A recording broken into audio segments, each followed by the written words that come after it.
everyone, welcome. I'm joined by Patrick Naef, CTO of Emirates Airline, an airline you must have surely flown, but he's the man who's working on the data and the tools that goes behind the processes that help manage the customers and the passengers and their needs. Thank you so much for joining us.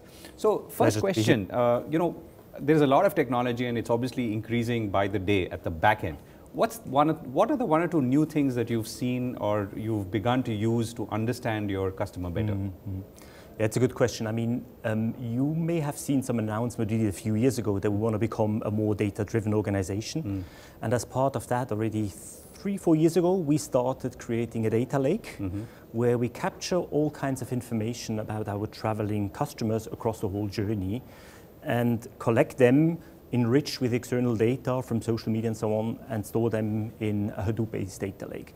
And first we started doing some analytics on it, more like manually trying to spot trends.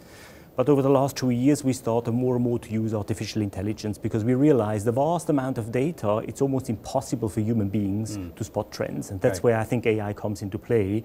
So we have algorithms who spot trends, and that has proven to be a very successful route. So what's the distinction for an airline industry between data mining and artificial intelligence? To me, artificial intelligence is just the next step. I mean, it's not that would not be data mining, but we see, or I particularly saw the limitation of having human beings trying to spot trends and looking at data, whether it's aggregated data, visualized data. With artificial intelligence, where you have these algorithms where you can literally scale them infinitely. So, because we human beings, we always have a problem if you want to replicate it or scale it, you have a human body to replicate with it. With AI, you don't have that. So it's more a brainware problem than a muscleware problem. So you can infinitely scale, and you can suddenly spot trends in amounts of data that with human beings you would never be able before. Could you give us some examples? I mean, what we do very heavily now is spotting travel patterns combined with information we gather from public space, like trade shows happening. We, for instance, just give you an example, many years ago when we started operating to Brazil, we suddenly spot the travel patterns from Japan to Brazil that we were not aware of before. And when we drilled into it, we found that it was mainly driven by the car industry, where a lot of the Japanese car manufacturers have big factories or joint venture partners in Brazil. And suddenly we spotted these travel patterns. And if you don't have the means to analyze the data, it's very difficult to spot these patterns. Once you know the patterns, you can steer offerings, pricing, promotions, packages to the customer, to the targeted segment in a much more focused way than before. Right. So you fly to Sao Paulo, for instance? We do, yes. Indeed. And we just announced now we also fly to Santiago de Chile, which is another very interesting market in Latin America for us. And these decisions today of flying to new destinations or new commercial routes are driven more by, you're saying, artificial intelligence and its ability to look at data? It is more and more, yes. Yes, more and more. Right. So if you were to look ahead now, we are in 2018 and looking forward, what are the 2 or 3 key challenges and opportunities that you see, or rather opportunities first and challenges? In the going digital In the going journey. digital, I was going to say, if you focus on digital. To me, digital transformation of the digital age is more about networks. Of course, the technology enabled all of it, but the whole world has become a network. The economy has become a network. And I think if companies themselves don't manage to become networks themselves, they will lose out, they will be too slow. The traditional hierarchical organizational structure are simply too slow to keep pace with the speed required in the network economy. We, by large, still have a fairly industrialized business model, where we depend on our fixed assets. If we want to double our revenue, we, by large, need to double the fleet. And what I think we need to explore is moving into a network business model. We are less dependent on our fixed asset. We can scale almost infinitely, exponentially. And I think that's a good example of what the network can give you. But the network doesn't stop there. The network should also be applied in the organization itself. How we work, how we operate, how we are structured. Information typically flows very slowly through hierarchical structures. With networks, information can flow through different ways, different patterns. It's less prone to blockages. So I think the biggest challenge is actually not particularly on the technology side, but on how we transform as an organization to become a network to really benefit from the new opportunities of technology and the networked economy. Right. You know, one of the battles that you have as an airline or any airline is the aggregators. You know, how do you bring passengers to your website versus they buying tickets elsewhere? So where are you in that? Yes, that's a very good question, because I don't know if you're aware, but in many markets, about 70% of the tickets we sell are sold through intermediaries. That means that at the time of selling a ticket, we actually don't know to whom we're selling the ticket. So we don't know the traveling individual.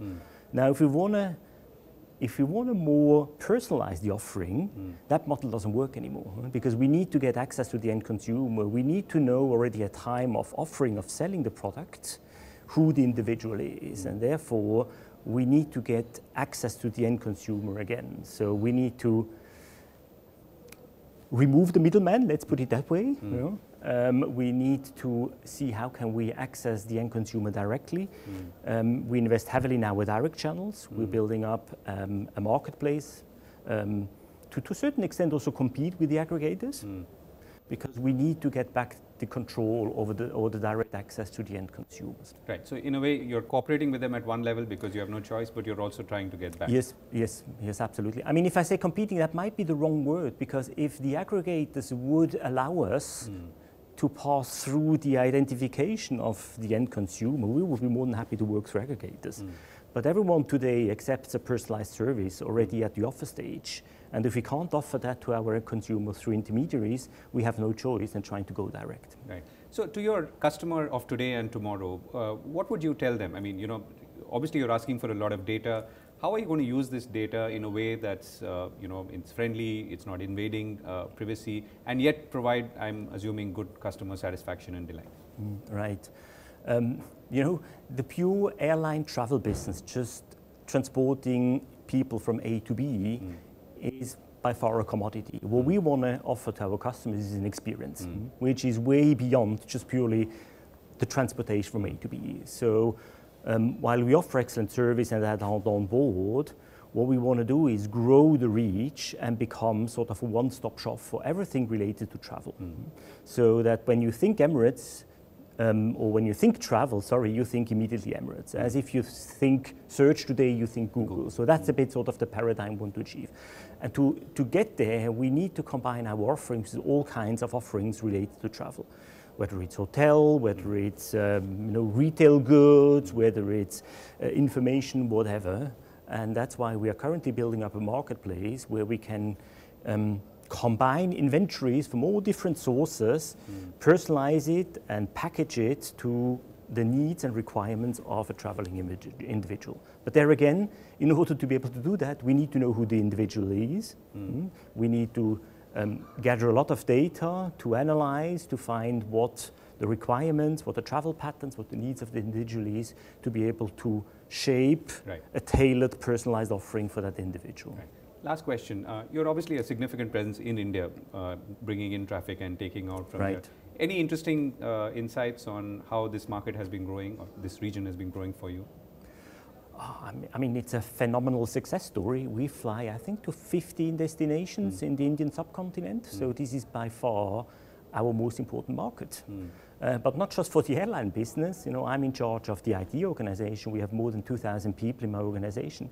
More than 80% of my staff come from India. That's where I recruit all the great talents we have here.